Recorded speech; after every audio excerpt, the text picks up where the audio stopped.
मुख्यमंत्री फडणवीस त्र्यंबकेश्वर कुशावर्त तीर्थाची पाहणी त्यांनी केलेली आहे। त्र्यंबकेश्वरसाठी 1100 कोटींचा विकास आराखडा तयार करण्यात आला। विकास आराखड्यानुसार 2 टप्प्यात काम करणार। पहिल्या टप्प्याचं काम कुंभमेळ्याआधी पूर्ण करणार अशी माहिती मुख्यमंत्री फडणवीसांनी दिली। कुंभमेळ्याच्या निमित्तानं रस्ते पुलांची निर्मिती करणार। नाशिकच्या कुंभमेळ्यासाठी यूपी प्रमाणे कायदा तयार करणार अशी माहिती मुख्यमंत्री फडणवीसांनी दिली। विकास कामांना मोठा निधी लागेल पण निधी कमी पडू देणार नाही असं आश्वासन त्यांनी दिलं। मुख्यमंत्री फडणवीसांनी नाशिकमध्ये त्र्यंबकेश्वरचं दर्शन घेतलं। देवेंद्र फडणवीस यांच्या हस्ते त्र्यंबकेश्वर मंदिरात पूजा करण्यात आली।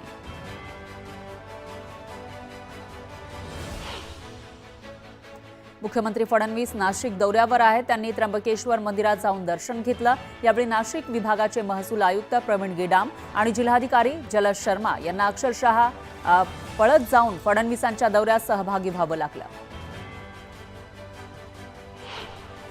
त्र्यंबकेश्वरमध्ये आखाडा परिषदेच्या महंतांनी मुख्यमंत्री फडणवीस यांची भेट घेतली। वेळ कमी असल्यानं कुंभमेळ्याची कामं तातडीनं करावी यासह विविध मागण्यांचं निवेदन मुख्यमंत्र्यांना देण्यात आलं। नागपूरमधील हिंसाचार हा फडणवीसांना अडकवण्यासाठी केला गेला। हा फडणवीसांना कोंडीत पकडण्याचा प्रयत्न असल्याचा आरोप संजय राऊतांनी केला। तर संताजी धनाजी प्रमाणे फडणवीसांना स्वप्नातही संजय राऊत दिसतात असा टोला राऊतांनी लगावला। नागपुरातील 7 पोलीस स्टेशन परिसरातील संचारबंदी उठवण्यात आली आहे आणि 4 पोलीस स्टेशन परिसरातील संचारबंदी अजूनही कायम आहे। नागपुरात सोमवारी घडलेल्या हिंसाचार घटनेमध्ये इरफान अन्सारी याचा शनिवारी मृत्यू झाला। अन्सारीवर काल धार्मिक पद्धतीने अंत्यसंस्कार करण्यात आले। अंत्ययात्रेमध्ये मोजक्या लोकांना परवानगी देण्यात आली होती पण मोठ्या संख्येने लोक एकत्रित आले होते। नितीन गडकरींनी जे सांगितलं त्यामध्ये तथ्य आहे। जनता नव्हे तर पुढारीच जातीयवादी असल्याचं म्हणत संजय राऊत यांनी गडकरींच्या विधानाला दुजोरा दिला। तर भाजपच्या पुढाऱ्यांनीच जातीयवादाचं विष पिळण्यास सुरुवात केली असा आरोपही राऊतांनी केला। महायुती आपापल्या परीनं आपापला पक्ष वाढवण्याचे प्रयत्न करते, मात्र पक्ष वाढवताना मित्रपक्षांमध्ये कुठलाही गैरसमज होणार नाही याची काळजी खबरदारी आम्ही घेत असतो असं अजित पवार म्हणाले। तर भास्कर पाटील खतगावकर यांच्यामुळे पक्षाला फायदा होईल असा विश्वास अजितदादांनी व्यक्त केला। उपमुख्यमंत्री अजित पवार आज नांदेड दौऱ्यावर आहेत। भाजप नेते अशोक चव्हाण यांचे सख्खे मेहुणे माजी खासदार भास्करराव पाटील खतगावकर अजित पवारांच्या उपस्थितीमध्ये राष्ट्रवादीत प्रवेश करणार आहेत। नायगाव तालुक्यातील नरसी इथं हा पक्ष प्रवेश होईल। मुंबईतील मरीन ड्राईव्ह परिसरात देवेंद्र फडणवीस यांच्या समर्थनार्थ भाजपनं बॅनरबाजी केली। कर्तव्यनिष्ठ विकास पुरुष देवाभाऊ असे आशयाचे बॅनर या ठिकाणी लावण्यात आले। कायदा सुव्यवस्था बिघडल्यावरून विरोधकांकडून फडणवीसांवर टीका केली जात असताना कार्यकर्त्यांनी फडणवीसांच्या समर्थनार्थ बॅनरबाजी केली।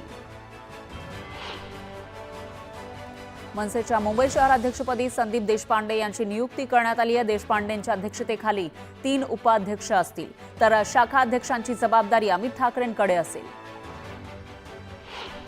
महाराष्ट्र नवनिर्माण सेनेच्या गुढीपाडवा मेळाव्याला पालिका आणि पोलीस प्रशासनाची परवानगी मिळालेली आहे।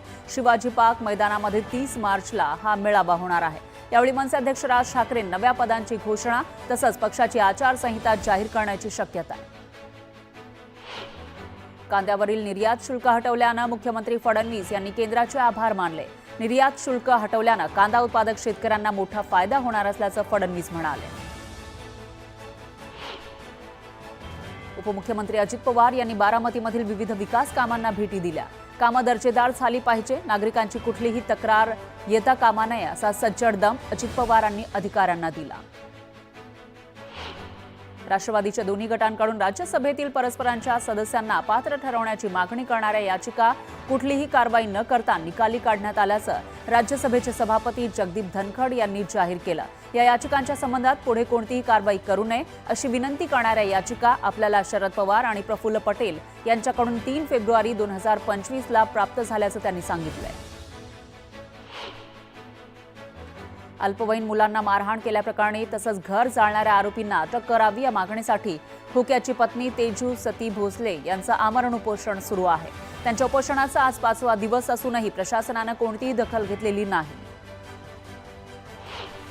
छत्रपती शिवाजी महाराजांबद्दल अवमानकारक वक्तव्य करून इतिहास अभ्यासक इंद्रजित सावंत यांना धमकी देणारा प्रशांत कोरटकर अद्यापही फरार आहे.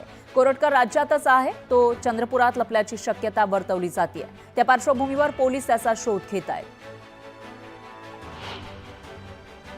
गेल्या 3 दिवसांपासून सोने चांदीचे भाव कमी होत आहेत. चांदीचे भाव 1200 रुपयांनी कमी होऊन चांदी 98,100 रुपये प्रति किलोवर आली आहे, तर सोन्याच्या भावातही 600 रुपयांची घसरण झाली आणि सोनं 88,400 रुपये प्रति तोळ्यावर आलं. मध्य हार्बर आणि पश्चिम मार्गावरील विविध अभियांत्रिकी आणि देखभालीच्या कामासाठी आज तिन्ही मार्गांवर मेगा ब्लॉक आहे. त्यामुळे तिन्ही मार्गांवरील लोकल सेवेवर परिणाम होणार आहे. त्यामुळे प्रवाशांना लोकल प्रवास करताना वेळापत्रक बघूनच प्रवासाचं नियोजन करावं लागेल. शिधापत्रिकाधारकांना आधार क्रमांक जोडण्यासाठी अन्न आणि नागरी पुरवठा विभागानं 31 मार्चपर्यंत मुदतवाढ दिली आहे. ग्रामीण भागामध्ये असूनही लाखो शिधापत्रिकाधारकांना आधार क्रमांक जोडण्यासाठी मोठं दिव्य पार करावं लागतंय. आधार कार्ड धारकाचा फोटो जुना असल्यानं KYC करत असताना अनेक अडथळे येत आहेत.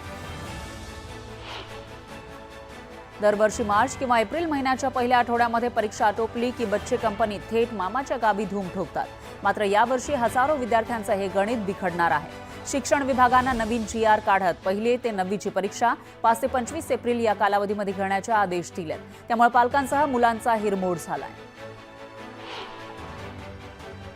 हिंदुस्थानी नौदलात अग्निवीर पदांची भरती केली जाणार आहे. या पदांसाठी येत्या 29 मार्चपासून अर्ज भरण्यास सुरुवात होणार आहे. नौदलाकडून 2026 बॅचसाठी MR आणि SSR या पदांसाठी भरतीसाठी अधिसूचना जारी करण्यात आली आहे. उन्हाळी सुट्ट्यांमध्ये होणारी प्रवाशांची वाढती संख्या लक्षात घेता अतिरिक्त गर्दी विभाजित करण्यासाठी मध्य रेल्वेनं मुंबई, नागपूर, करमळी, तिरुअनंतपुरम, पुणे, नागपूर आणि दौंड, कुलबर्गी दरम्यान 332 उन्हाळी विशेष रेल्वे गाड्या चालवण्याचा निर्णय घेतलाय. उन्हाळ्याच्या सुट्टीच्या कालावधीमध्ये प्रवाशांच्या नियमित रेल्वे गाड्यांव्यतिरिक्त उन्हाळी विशेष रेल्वे गाड्या चालवल्या जाणार आहेत. त्याचबरोबर नांदेडला जाण्यासाठी मध्य रेल्वेच्या मुंबई विभागातून गाडी धावणार आहे. या रेल्वे गाडीच्या 24 अतिरिक्त फेऱ्या होतील. त्यामुळे मध्य रेल्वेनं चालवलेल्या उन्हाळी विशेष गाड्यांची एकूण संख्या आता 356 झाली आहे. केंद्र सरकारनं कांद्यावरील निर्यात शुल्क हटवण्याचा निर्णय घेतलाय. 1 एप्रिलपासून निर्यात शुल्क 0% होणार आहे. सरकारच्या या निर्णयामुळे राज्यासह जळगाव जिल्ह्यातील शेतकऱ्यांना मोठा दिलासा मिळाला आहे. केंद्र सरकारनं शेतकऱ्यांसाठी मोठा निर्णय घेतलेला आहे. कांद्यावरील 20% निर्यात शुल्क रद्द करण्यात आलंय. 1 एप्रिलपासून निर्यात शुल्क 0 असेल. केंद्राच्या या निर्णयामुळे शेतकऱ्यांना मोठा फायदा होईल. भुसावळमध्ये उन्हाळ्याच्या सुरुवातीला शहरातील पाईपलाईन गळती थांबवण्याच्या कामासाठी 3 दिवस पाणी पुरवठा ठप्प राहणार आहे. यामुळे भुसावळकरांना पाणी टंचाई सहन करावी लागेल. लसणाची फोडणी स्वस्त झालेली आहे. गगनाला भिडलेले लसणाचे भाव जमिनीवर आले. मनमाड बाजार समितीमध्ये लसणाचे भाव हे 50 ते 60 रुपये प्रति किलोवर आले. यामुळे महागाईनं त्रस्त झालेल्या ग्राहकांना दिलासा मिळाला. अमरावती विभागीय आयुक्त श्वेता सिंगल, जिल्हाधिकारी सौरभ कटियार यांनी गावांना भेटी देत ग्रामस्थांच्या अडचणी जाणून घेतल्या. दोघांनीही शंकरबाबाच्या बालसुधारगृहाला सुद्धा भेट दिली. शहापूर तालुक्याच्या शिरगाव गावची कन्या सुजाता मडके हिनं उत्तुंग भरारी घेतली आहे. सुजाता मडकेची बेंगळुरूमध्ये सायंटिफिक ऑफिसर या पदी नियुक्ती झाली. काही दिवसातच सुजाता इस्रो या संस्थेमध्ये शास्त्रज्ञ म्हणून रुजू होणार आहे. अकोल्यात शेतकऱ्यानं 5 एकर शेतीवर केळी पिकात आंतरपीक म्हणून टरबूज लागवड केली. मात्र माल काढणी अगोदरच रोगानं टरबूज पिकावर हल्ला चढवला. त्यामुळे पीक काढण्याआधीच सुकू लागलेला आहे. यामुळे शेतकऱ्याचं नुकसान झालंय. वाशिम जिल्ह्यामध्ये शेती मशागतीची कामं सुरू झाली आहेत. यांत्रिकीकरणामुळे शेतीची मशागत सोपी झाली असली तरीही वाढत्या खर्चामुळे शेतकऱ्यांचं आर्थिक गणित पुन्हा कोलमडलंय. नांगरणी आणि बखरणीच्या दरात प्रति तास 400 रुपयानं वाढ झाली आहे. रमजान महिन्यानिमित्त मनमाडमध्ये फुले शाहू आंबेडकर विचार मंचतर्फे सामूहिक रोजा इफ्तारचं आयोजन करण्यात आलं. यामध्ये सर्व धर्मीय धर्मगुरू, पोलीस अधिकाऱ्यांसह मोठ्या संख्येनं हिंदू बांधव सहभागी झाले. हिंगोलीच्या कळमनुरीमध्ये भावानं धारदार शस्त्रानं वार करत मोठ्या भावाची हत्या केली. शेतीच्या आणि पैशांच्या देवाणघेवाणीतून हत्या करण्यात आली. पोलिसांनी आरोपीला ताब्यात घेतलंय. विठ्ठलवाडी बस डेपोमध्ये शौचालयाच्या दुरावस्थेमुळे प्रवाशांना मोठ्या त्रासाला सामोरं जावं लागतंय। यावर मनसेनं आक्रमक भूमिका घेतली आहे। मनसेनं या संदर्भात अधिकाऱ्यांना निवेदन देत तात्काळ शौचालय बांधावं, अन्यथा तीव्र आंदोलन करणार असा इशारा दिलाय। छत्रपती संभाजीनगरमध्ये मक्याच्या भुशापासून ब्रिकेट बनवणाऱ्या प्रकल्पाला भीषण आग लागली। आगीमध्ये लाखोंचं नुकसान झालंय। छत्रपती संभाजीनगरमध्ये नाथषष्ठी उत्सव सोहळ्याची सांगता झाली।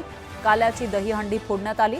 यावेळी भानुदास एकनाथांच्या जयघोषानं मंदिर परिसर दणाणून गेला। जळगावात शेतकरी आत्महत्येचं प्रमाण वाढत चाललेलं आहे। फेब्रुवारी 2025च्या अवघ्या 28 दिवसात तब्बल 23 आणि 14 महिन्यात 208 शेतकऱ्यांनी आपलं जीवन संपवलंय। अमरावतीच्या बामादेही परिसरात वाघानं गोठ्यामध्ये घुसून वासरांवर हल्ला केला। महिलेनं आरडाओरड केल्यानं वाघानं पळ काढला। वाघाच्या वावरामुळे परिसरात भीतीचं वातावरण पसरलंय। पेण तालुक्यातील खवसा बावडी येथील आदिवासींवर अन्याय सुरूच आहे। रस्त्याअभावी उपचार न मिळाल्यानं आदिवासी महिलेच्या मृत्यूप्रकरणी रायगड जिल्हाधिकाऱ्यांना राज्य मानवी हक्क आयोगानं नोटीस बजावली आहे। वाढीसाठी कोणताही रस्ता अस्तित्वात नसल्याचं उघड झालंय। भारतीय हवामान खात्याकडून काही तुरळक ठिकाणीच पावसाचा इशारा देण्यात आलाय। बाकी ठिकाणी आज उष्णता वाढण्याचे संकेत आहेत। नांदेड, धाराशिव, लातूर या ठिकाणी विजांच्या कडकडाटासह पावसाची शक्यता आहे। बाकी राज्यामध्ये आज उष्णता वाढणार आहे। उल्हासनगरमध्ये सराईत गुंडांविरोधात मोका अंतर्गत कारवाई करण्यात आली आहे। या गुंडांनी चेन स्नॅचिंग करत शहरामध्ये धुमाकूळ घातला होता। या कारवाईमुळे गुन्हेगारी पार्श्वभूमी असलेले जे लोक आहेत त्यांचे धाबे दणाणले। तब्बल 4 ते 5 वर्षांनी नाशिक जिल्ह्यातील द्राक्ष उत्पादकांना अच्छे दिन आलेत। उत्तर भारतातून वाढलेली मागणी आणि सप्टेंबर महिन्यातील परतीच्या पावसामुळे द्राक्ष उत्पादनात झालेली घट यामुळे द्राक्षांना किलोला 50 ते 80 रुपयांपर्यंत विक्रमी दर मिळतो। छत्रपती संभाजीनगर जिल्ह्यातील खुलताबाद इथल्या औरंगजेबाची कबर हटवण्याची मागणी करणारी जनहित याचिका केतन तिरोडकर यांनी उच्च न्यायालयात दाखल केली आहे। ही कबर राष्ट्रीय स्मारकांच्या यादीतून वगळण्याचे निर्देश पुरातत्व खात्याला द्यावेत अशी मागणी या याचिकेत करण्यात आली आहे।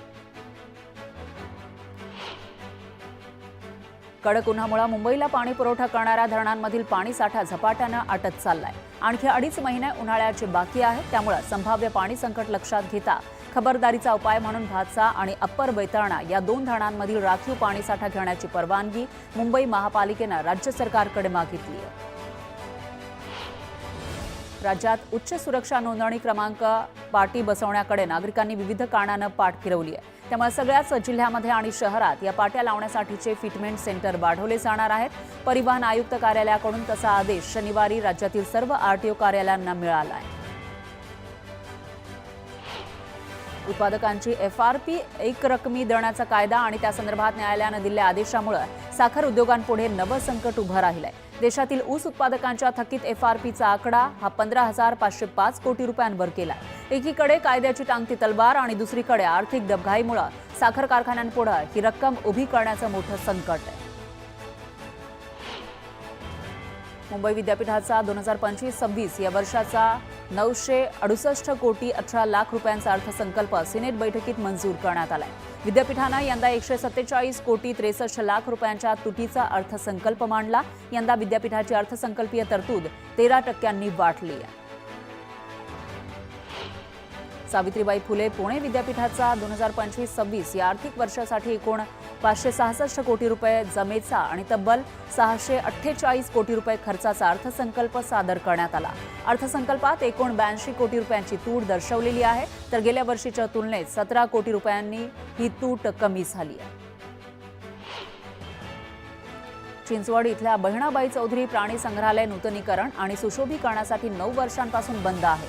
आतापर्यंत 20 कोटी रुपये खर्च करण्यात आलाय। आणखी 1.25 वर्ष हे संग्रहालय खुलं होण्यासाठी पर्यटकांना प्रतीक्षा करावी लागेल।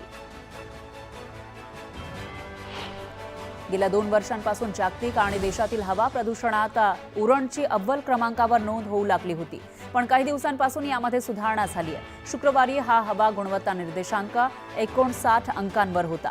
या अंकात सातत्यानं सुधारणा होतीये, त्यामुळे वातावरणही आल्हाददायक झालंय। मुंबईतील सर्व 13,69,086 झोपडपट्टीवासियांचं बायोमेट्रिक सर्वेक्षण पूर्ण करण्यासाठी झोपडपट्टी पुनर्वसन प्राधिकरणानं निविदा काढून महापालिकेच्या प्रभागनिहाय सर्वेक्षण संस्थांची नियुक्ती करण्याचं ठरवलंय। आतापर्यंत 40% बायोमेट्रिक सर्वेक्षण पूर्ण झालंय, तर उर्वरित 60% पूर्ण करण्यासाठी एकाच वेळी अधिक संस्थांची नियुक्ती करण्याचा निर्णय प्राधिकरणानं घेतलाय। दादरच्या छत्रपती शिवाजी महाराज मैदानातील उडणाऱ्या मातीच्या प्रश्नावर तोडगा काढण्यासाठी IIPच्या अंतिम अहवालाआधी जी उत्तर विभागानं गवत लागवडीसाठी महापालिकेच्या पर्यावरण विभागाकडे निधीचा प्रस्ताव दिला होता। पर्यावरण विभागानं त्यासाठी 80 लाख रुपयांचा निधी मंजूर केलाय। निधी मिळताच टप्प्याटप्प्यानं रहिवाशांना विश्वासात घेऊन गवताची लागवड केली जाणार आहे। मुंबईत क्षयरोगाचे रुग्ण वाढतायत। 2024 मध्ये एकूण 7,633 रुग्ण आढळले, त्यापैकी 53,638 रुग्ण मुंबईत वास्तव्यास होते। एकूण रुग्णांपैकी 38% हे फुफ्फुसांव्यतिरिक्त क्षयरोगाचे रुग्ण, 6% बालरुग्ण तर 9% हे औषध प्रतिरोधक रुग्ण असल्याची माहिती पालिकेच्या आरोग्य विभागानं दिली आहे। राज्यात वाहन विक्रीसाठी आवश्यक असलेले व्यवसाय प्रमाणपत्र नसलेल्या वाहन वितरक आणि उत्पादकांवर कारवाई करण्यास राज्य परिवहन विभागानं सुरुवात केली आहे। त्यानुसार मुंबईतील मुंबई सेंट्रल, वडाळा, अंधेरी, बोरिवली आणि पुणे या कार्यालयाच्या कार्यक्षेत्रामध्ये विशेष तपासणी मोहीम राबवण्यात आली होती। त्यानुसार व्यवसाय प्रमाणपत्र नसलेल्या 36 वाहन विक्रेत्यांवर कारवाई करण्यात आली आहे, तर 34 वाहनं जप्त केली आहेत। नवी मुंबई महापालिकेनं मालमत्ता करातील थकीत रकमेवरील विलंब शुल्क आणि दंडात्मक रकमेवर अभय योजना सुरू केली असताना दुसरीकडे पाणी देयकांवरील विलंब शुल्क आणि दंडात्मक रकमेवर 50% सूट देण्याबाबतची अभय योजना लागू केली आहे। 31 मार्च 2025 पर्यंत ही अभय योजना लागू असेल। कोरोना काळामध्ये आरोग्य सुविधा पुरवण्यासाठी कंत्राटी पद्धतीनं घेण्यात आलेले कर्मचारी अद्यापही पालिका सेवेत कार्यरत आहेत। त्यापैकी कामचुकारी करणाऱ्या 100 कर्मचाऱ्यांना ठाणे महापालिकेनं कामावरून काढून टाकण्याची कारवाई वर्षभरात केली आहे। या निमित्तानं कामचुकार कर्मचाऱ्यांना पालिकेनं घरचा रस्ता दाखवल्याची चर्चा सुरू झाली आहे। राज्यात उन्हाची तीव्रता वाढू लागल्यानं उष्णतेशी निगडीत आजारांचा धोका वाढू लागलाय। राज्यात उष्माघाताच्या रुग्णसंख्येत वाढ सुरूच आहे। आतापर्यंत 21 रुग्णांची नोंद झाली आहे। सर्वाधिक रुग्ण गडचिरोलीमध्ये आहेत। या पार्श्वभूमीवर सार्वजनिक आरोग्य विभागानं नागरिकांना खबरदारीचा इशारा दिलाय। वैद्यकीय शिक्षण विभागाच्या अखत्यारीतील सर्वच रुग्णालयांमधील डॉक्टर 2.5 वर्षांपासून रुग्णांची माहिती हातानं लिहित आहेत।